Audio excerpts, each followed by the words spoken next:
बहुत समय पहले की बात है। किसी जंगल में एक शेरनी रहती थी। शेरनी बहुत ही सुंदर और ताकतवर थी। शेरनी को अपनी ताकत पर बहुत घमंड था। शेरनी का पति जंगल का राजा था और वह शेरनी के स्वभाव के विपरीत बहुत ही दयालु और न्यायप्रिय था। एक बार सुअर और लोमड़ी की लड़ाई हो गई। चालाक लोमड़ी, आज तेरी खैर नहीं। तभी शेर वहाँ पहुँचता है। रुक जाओ। महाराज की जय हो। तुम दोनों आपस में क्यों लड़ रहे हो? इस जंगल में क्या तुमने एक दूसरे के साथ सिर्फ मार काट करना ही सीखा है? नहीं महाराज। हमें माफ कर दीजिए, हमसे गलती हो गई। सारे जानवर शेर का बहुत आदर करते थे, लेकिन शेरनी खुद बहुत घमंडी थी। वह जंगल के किसी भी जानवर से सीधे मुंह बात तक नहीं करती थी। महारानी की जय हो। नमस्ते महारानी। कितनी घमंडी है ये। शेरनी के 2 बच्चे थे। शेरनी के बच्चों का जंगल के बाकी जानवरों के साथ खेलने का बहुत मन करता था, लेकिन शेरनी उन्हें किसी के साथ खेलने नहीं देती थी। बच्चों, इधर आओ। बच्चों, तुम्हें इनके साथ खेलने के लिए मैंने कितनी बार मना किया है। ये सब तुच्छ प्राणी हैं। हमारा इनसे कोई मुकाबला नहीं हो सकता। महारानी अपने बच्चों को हमारे साथ खेलने क्यों नहीं देती? उनकी नजर में हम उनके बराबर के नहीं हैं। वह हमें बहुत तुच्छ प्राणी मानती हैं। एक बार शेरनी अपने बच्चों के साथ खाना खा रही थी कि तभी झाड़ियों में से एक सांप शेरनी के बच्चे की तरफ काटने को बढ़ता है। इससे पहले कि वह सांप शेरनी के बच्चे को काट पाता, एक चील पहुंचती है और सांप को मार देती है। धन्यवाद मौसी, आपने मेरी जान बचाई। कोई बात नहीं, ये तो मेरा कर्तव्य था। चलो बच्चों, अब चलने का समय हो गया है।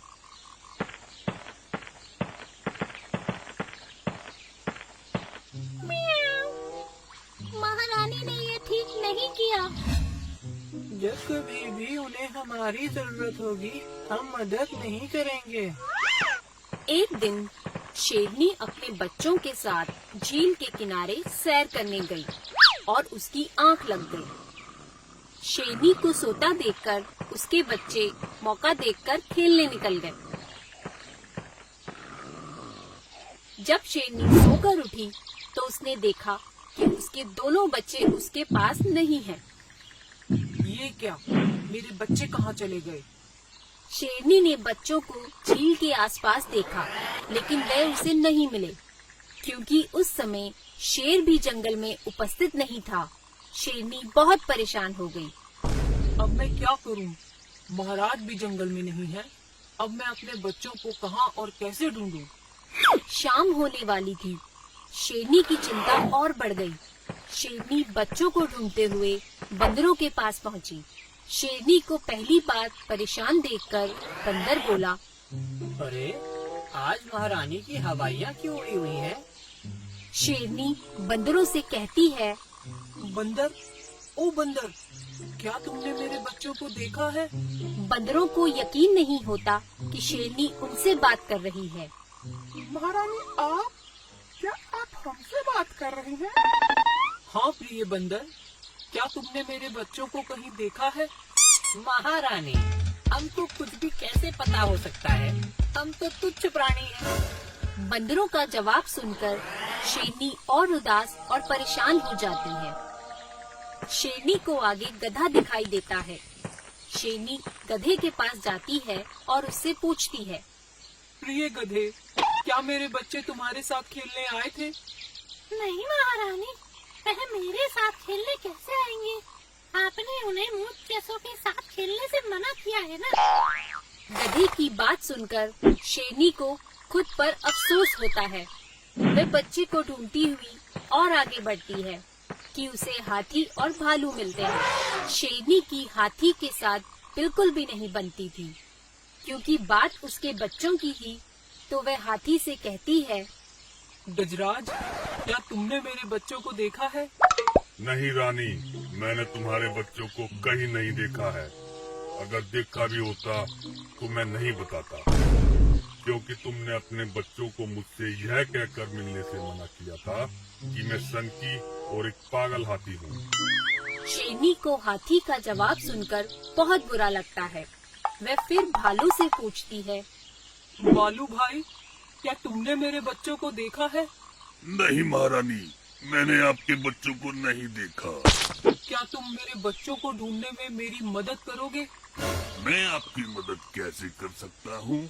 मैं तो एक बेकार और भोंदू भालू हूँ। आपके बच्चों को तो मुझसे दूर ही रहना चाहिए। इतने शोर से वहाँ कुछ और जानवर भी आ जाते हैं।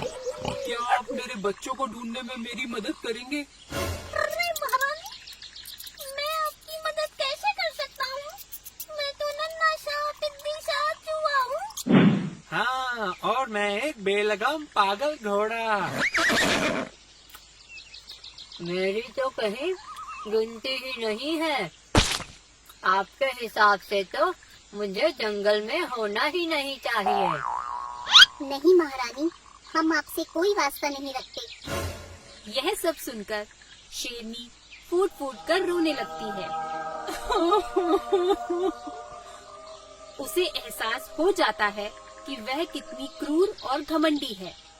वह सब जानवरों से कहती है, सारी गलती मेरी है। मैंने तुम सब के साथ बहुत बुरा व्यवहार किया है। मुझे क्षमा कर दो। मुझे अपनी गलती का एहसास हो चुका है। मैंने ये नहीं समझा कि एक दोस्त का होना कितना जरूरी है। अब कोई भी मेरी मदद नहीं करेगा। शेरनी को रोता देख सभी जानवरों को बहुत दुख होता है। मुर्गा शेरनी से कहता है, चिंता मत करो महारानी, हम आपके बच्चों को ढूंढने में आपकी पूरी सहायता करेंगे। हम सिर्फ तुम्हें यह महसूस कराना चाहते थे कि हमें तुम्हारे व्यवहार से कितना दुख पहुंचता है। मैं समझ सकती हूँ। गजराज, मुझे माफ कर दो। चलो सब मिलकर महारानी के बच्चों को ढूंढते हैं। सारे जानवर एकजुट होकर शेरनी के बच्चों को ढूंढना शुरू कर देते हैं। थोड़ी ही देर के बाद घोड़े को शेरनी के बच्चे कछुए के साथ खेलते हुए मिल जाते हैं। मुझे बच्चे मिल गए हैं, वह यहाँ पर है।